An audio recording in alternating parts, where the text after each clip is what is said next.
Nesse vídeo nós vamos começar o trabalho com o Reino Plantae e a ideia é falar da diversidade do grupo, conhecer, entender como esse grupo surgiu e quais são os principais subgrupos, quais são os principais filos dentro desse reino.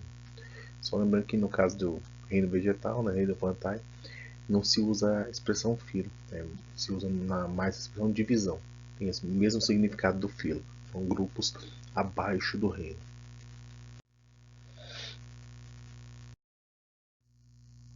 Então, o reino Plantae é um daqueles 5 reinos que nós vamos trabalhar.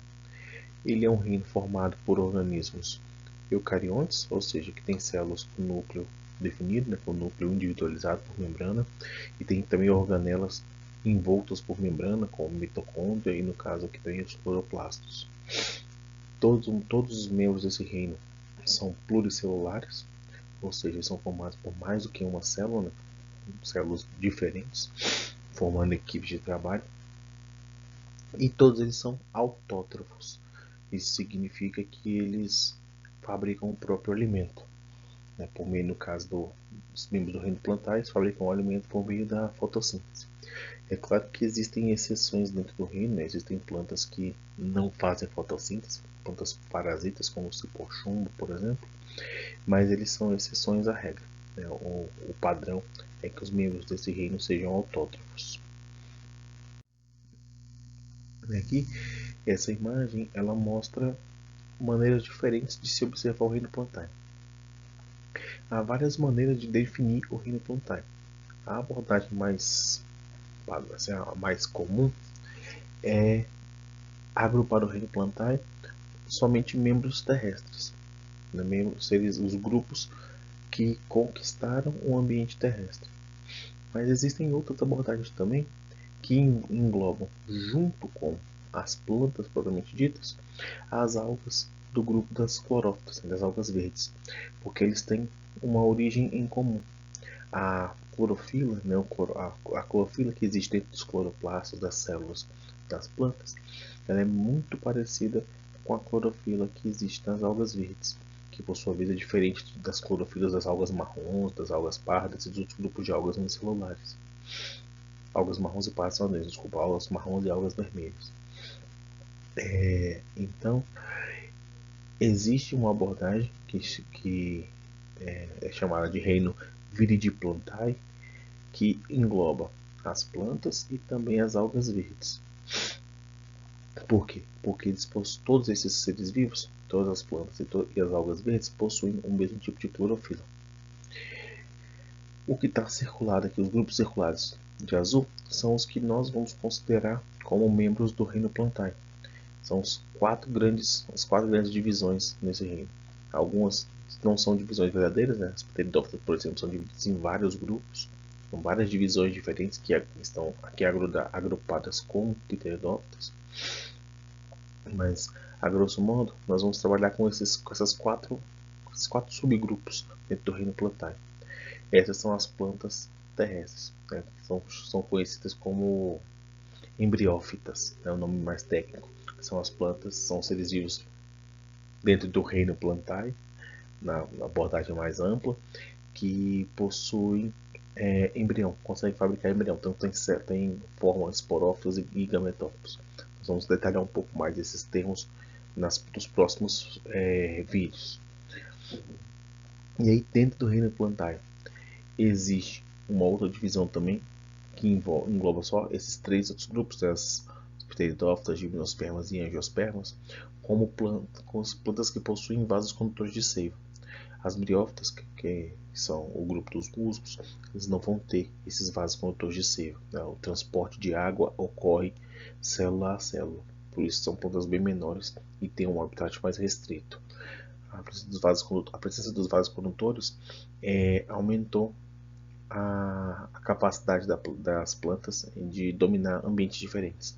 Então, começaram a habitar ambientes que são mais complicados para os musgos, ambientes com menos água. Elas conseguiram ficar maiores por essa capacidade de conduzir a seiva por tubos, por vasos condutores. Mas mesmo assim, dentro desse grupo Nesses três, nós podemos separar os dois últimos grupos, né? Os pinheiros, o grupo dos pinheiros e o grupo das angiospermas, que são as plantas com flores e frutos, porque esses dois grupos produzem sementes, ao contrário dos demais.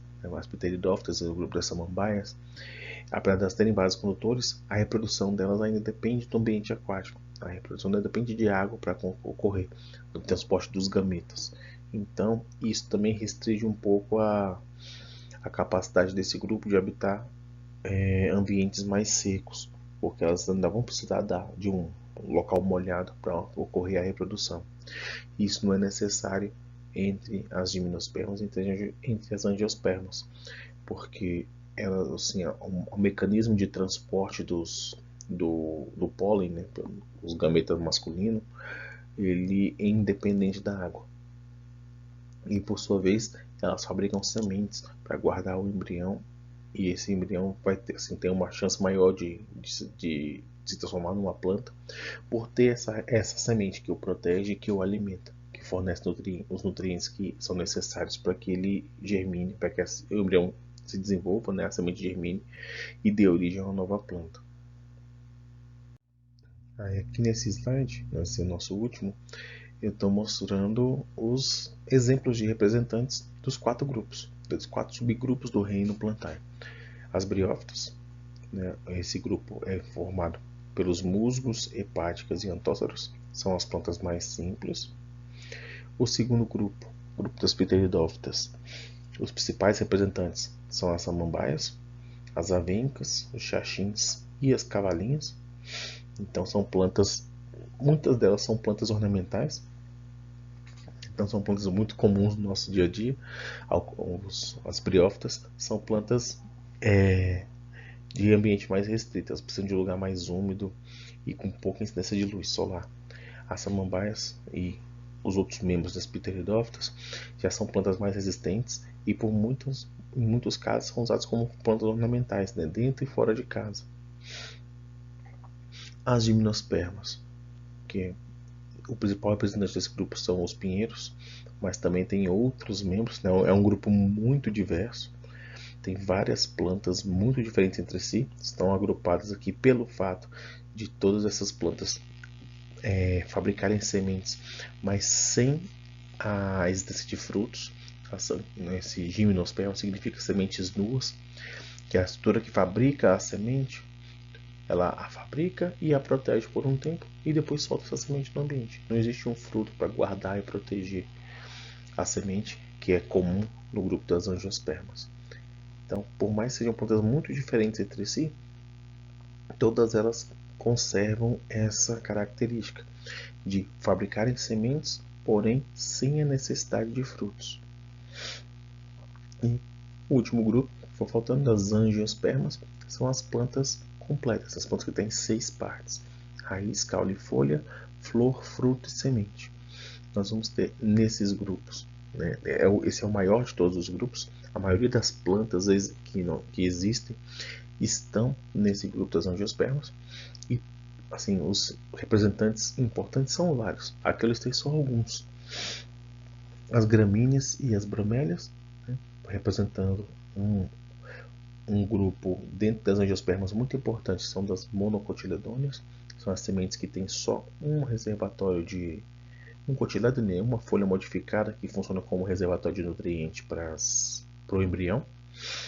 E aqui tem as leguminosas e as solanáceas, né, o grupo dos tomates, por exemplo, representando as dicotiledôneas, as plantas que têm sementes com 2 reservatórios de nutrientes. A gente vai falar desses grupos com mais detalhes nos próximos vídeos. Então aqui hoje a ideia é só conhecer os exemplos e entender a dinâmica de organização desse reino.